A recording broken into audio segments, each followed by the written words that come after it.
success spinning out of the backside of the pocket. It seems like it's a part of your game. Is that something you got to be careful with when there's an athlete like Michael Parsons on the edge? Is that something you think about at all, or is it all instinctual? I think it is, instinctual, but also at the same time, you got to account for those kind of guys on the defense. With a guy like that, with that kind of caliber, and then obviously the amount of games that I've played. So they obviously see that I've done that, So you sort of just got to keep it all level in terms of, if it closes, I can still go out, but at the same time, I got to know, they probably know I'm, going to go left or whatever it is. So it's always good to know that you're going against guys that, are very athletic like Micah and all those guys up front. So, I think it goes both ways, but you just got to make sure, that they're studying you as well. So. Offensive lines don't get a lot of attention unless things are going poorly. How have you seen this one be consistent, and what have they done to make your job a little bit easier? Sorry, our offensive line? Yeah. Yeah, I think they've done a tremendous job, all season, even before I even got in. And then obviously with me as well, being able to extend plays and whatnot, that happens when, the defense does a good job in covering our guys. But if you look at our pass protection and stuff, those guys have done a great job all year. Both of our tackles, guards, center, they communicate very well. And they give me a pocket to step up in and to make plays and to make my reads. So honestly, I tell them, like, man, I'm sorry if I bounce it too quick because you guys gave me a pocket. So that's something that I need to grow and continue to be better at. But what they've done and how they've been coached by Coach Furster, man, it's been a blessing for me to be able to grow in terms of trusting the pocket, go through my progressions and things like that. So they're awesome. They're a veteran group. They've played in big games, and they've done very well against, very talented defensive fronts. So it's going to be a good challenge for them this week, too. Speaking of trusting the pocket, the first touchdown last game to Christian, is that a good example of you executing what you want to do? It seemed that you did trust the pocket and you moved within it, not out. Is that kind of a good teach tape moment? Yeah, I feel like it's definitely something that, Coach Greasy and I have talked about. Being able to step up in the pocket, go through my reads, and then if it's not there, find a lane north and south rather than bouncing everything outside. So I feel like that was a great example of the O-line doing their job. The defense did a great job in terms of covering all of our guys. Christian did a good job of leaking out, and for me to move up in the pocket and then hit Christian, that was definitely something that we had worked on at practice, and it was nice to see it pay off in the game. So. Kyle and John, when they first got here, really found it important to find guys who love the game of football. I've talked to a lot of your teammates, and that's one of the important things for you. Does that resonate with the success you're having now and throughout the locker room and you personally?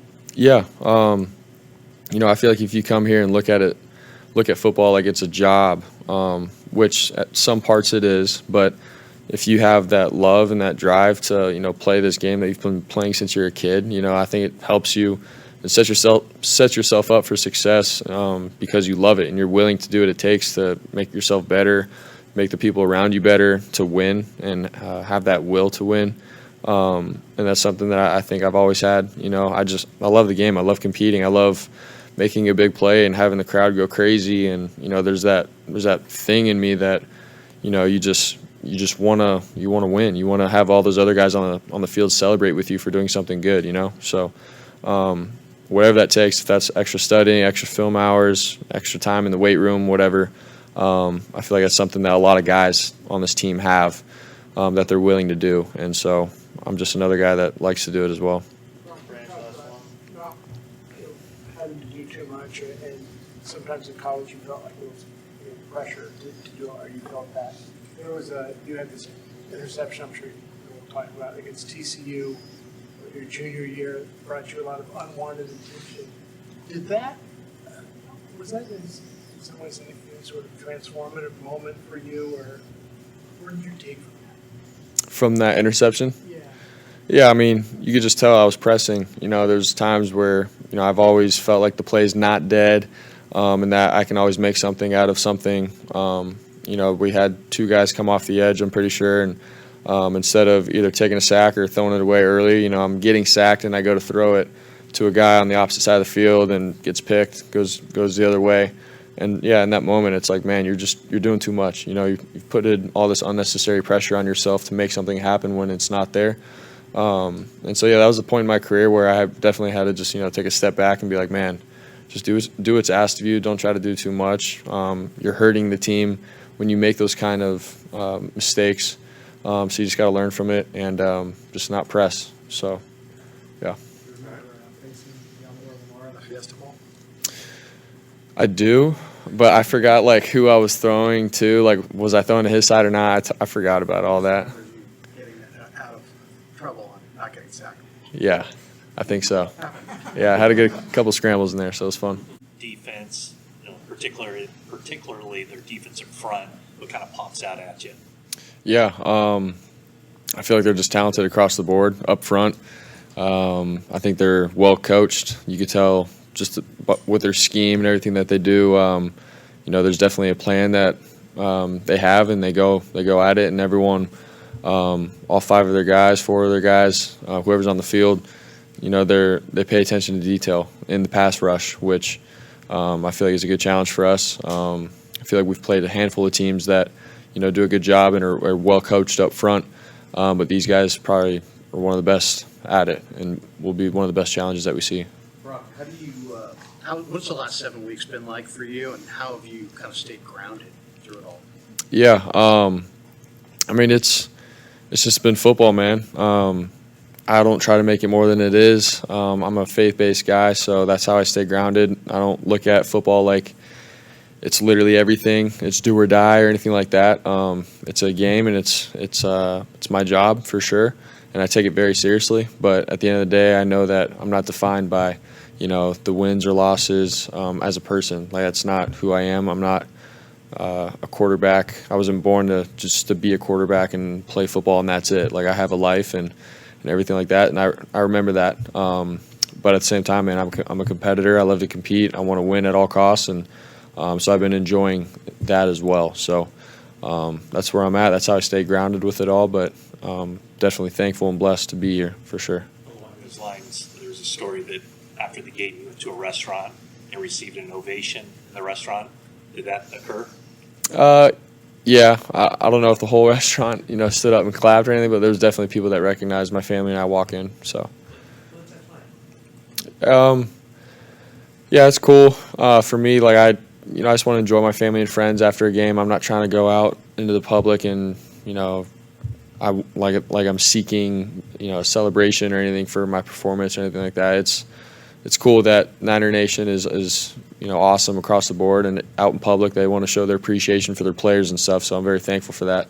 And it's cool for my family and I to see that, and yeah, just see the support. It's pretty cool, but it's not what I look for or anything like that. It is what it is. So A lot of notice for Kyle's play design, play calling. It's like a weekly thing that people talk about. But aside from that, if you don't have 11 guys doing the right thing, what you call and how you design it doesn't mean a lot. I'm curious to your observation on what makes Kyle so good at getting you to execute the plays that he calls on a weekly basis. Why do you see, from what your standpoint is? yeah, I feel like he expects a lot out of us. The way his offense rolls, everything ties together. Even though we're running the ball, the receivers have to do their part outside on the edge. The quarterback has to do his job and carry out his fakes. It takes all 11 guys to do just one play, whether that's a run or a pass. He pays attention to detail on every little thing. He's the one that's installing the plays every single day, which is pretty cool to have your head ball coach be the one that teaches you, what you're running.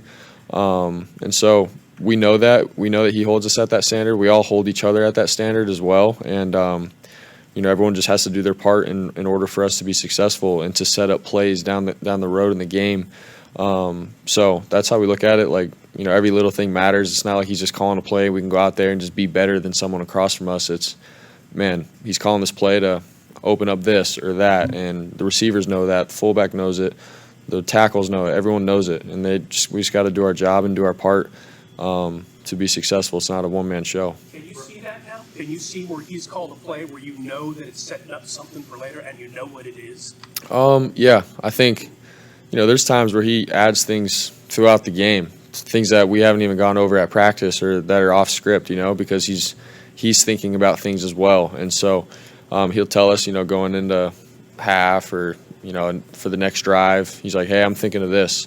And we're like, dang, that makes sense. And so it's pretty cool to see how he thinks as a coach and everything and how he calls plays. But it definitely takes everybody.